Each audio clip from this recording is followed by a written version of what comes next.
বাংলাদেশে এইরকম কার্যক্রম আমরা করতে পারি। এইরকম একটা সুন্দর দেখুন না, মনে হচ্ছে এটা আমরা কোনো দেশের বাইরে আছি, কিন্তু এটা কিন্তু দেশের বাইরে না, এটা আমরা বাংলাদেশে যাচ্ছি।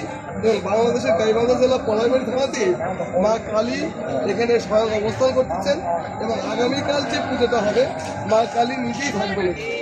আমি আশা রাখতে পারি। দেখুন না কত সুন্দর মা কালী।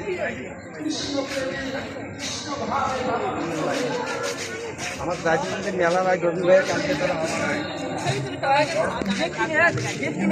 জানেন, জাম করেন না, জাম করেন না, জাম করেন না।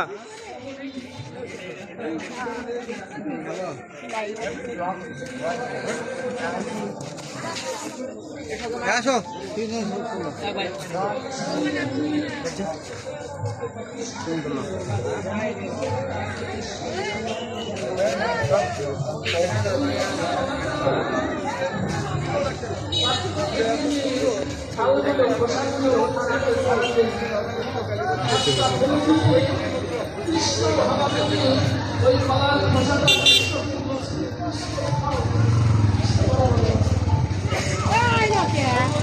আসুই করে